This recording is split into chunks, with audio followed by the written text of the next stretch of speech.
Breaking news, এইমাত্র লাইভে এসে ক্ষমা চাইলেন ব্যারিস্টার সুমন। কঠিন অ্যাকশনে যাচ্ছেন সেনাবাহিনী। বিস্তারিত রয়েছে ভিডিওতে, আপনারা দেখতে থাকুন। সামাজিক যোগাযোগ মাধ্যমে আলোচিত হওয়া ব্যারিস্টার সাইদুল হক সুমন আমার উপর কষ্ট পেয়েছে, তাদের উদ্দেশ্যে দিন শেষে আপনার ভূমিকাটা ছিল এই ছাত্র জনতাকে হত্যা করার পক্ষে। আসসালামু আলাইকুম সম্মানিত দর্শক শ্রোতা, এই মাত্র পাওয়া খবর ব্যারিস্টার সুমন দেশ থেকে পালিয়ে গিয়ে এই মাত্র লাইভে এসে ক্ষমা চাইলো। তিনি বলতেছেন যে শেখ হাসিনা দেশ থেকে পালিয়েছেন, তিনি তার দোষের কারণেই পালিয়েছেন। আমি সব সময় কোটা সংস্কার আন্দোলনকারীদের পক্ষেই ছিলাম।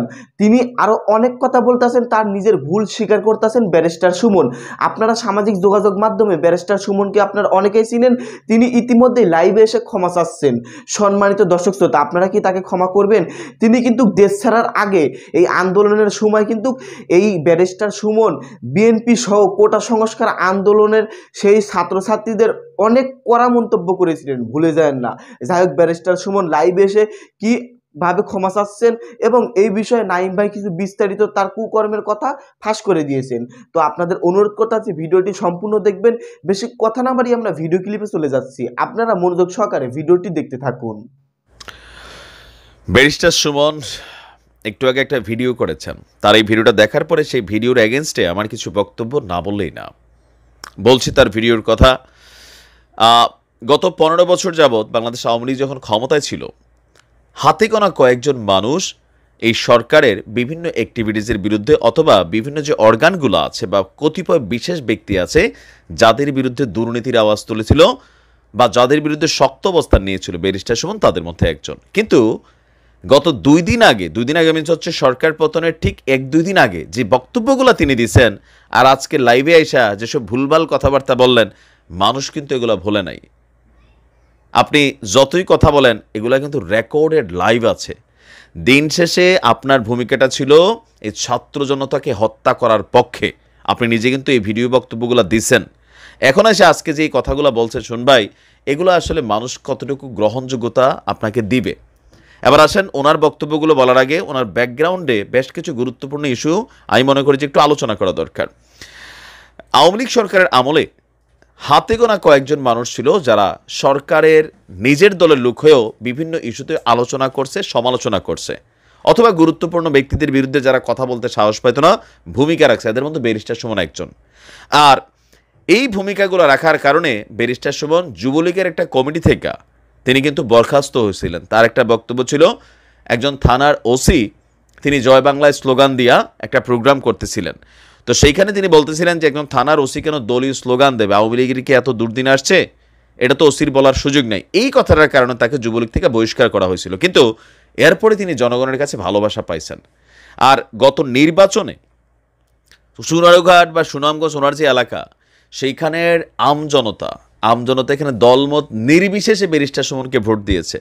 নিঃসন্দেহে তিনি যে কাজগুলা করেছেন দলমত নির্বিশেষে সবাই সুবিধা পাইছে। কিন্তু তার এই যে ভালো মানসিকতা, এই যে ভালো কাজগুলা, এগুলা সব শেষ হয়ে গেল কখন?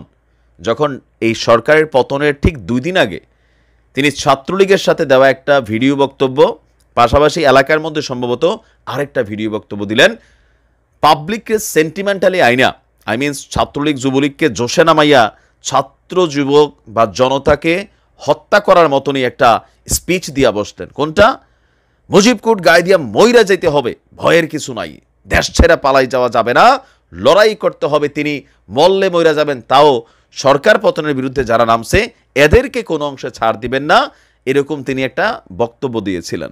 এরপরে রাতারাতি তার বিরুদ্ধে নিন্দা শুরু হয়েছিল, কিন্তু তিনি তার কথা রাখেন নাই। তার কথায় যুবলীগ ছাত্রলীগ অনেক মানুষ রাজপথে নেমে গেলেও তিনি কিন্তু চিপাগলি দিয়ে বাংলাদেশ ছেড়ে পালাই গেছেন। এখন গত কয়েকদিন হয়ে গেছে, এখন আজকে এসে তিনি লাইভে বলতেছেন তিনি নাকি প্রথম থেকে ছাত্র জনতার এই আন্দোলনের পক্ষে ছিলেন। কত বড় ডাহা মিথ্যা কথা! আপনি প্রত্যেকবার যখন বক্তব্য দিয়েছেন সুপ্রিম কোর্টে দাঁড়িয়ে, ছাত্র জনতার আন্দোলনটার প্রথমে আপনি ছিলেন, কিন্তু আপনি ভূমিকা রাখেন নাই।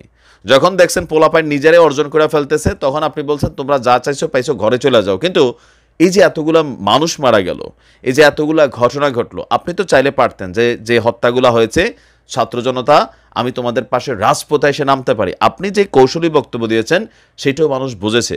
আর আজকে আপনি আমেরিকা গিয়া পালাইয়া নিরাপদে এখন আপনি বলতেছেন যে আমি আন্দোলনের পক্ষে ছিলাম, আমি বেনজিরের বিরুদ্ধে, দুর্নীতির বিরুদ্ধে কথা বলছি। আমি ভিডিওর প্রথমে বলছি যে আপনি ভালো কাজ কিছু করছেন, অস্বীকার করার সুযোগ নেই।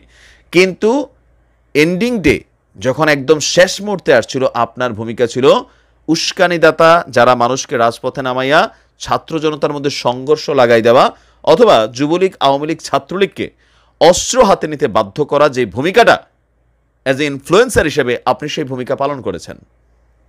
আপনি তো আওয়ামী লীগের ভোটে নির্বাচিত হন নাই, আপনি নির্বাচিত হয়েছিলেন জনগণের ভোটে।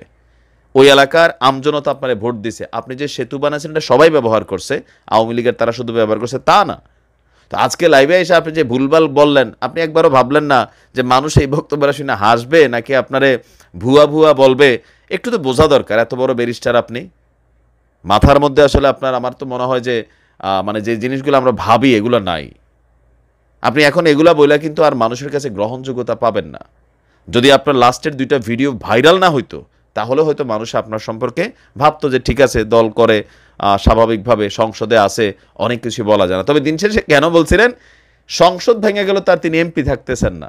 এমপি পদ বাঁচানোর জন্যই দিন শেষে সরকারকে রাখা দরকার ছিল।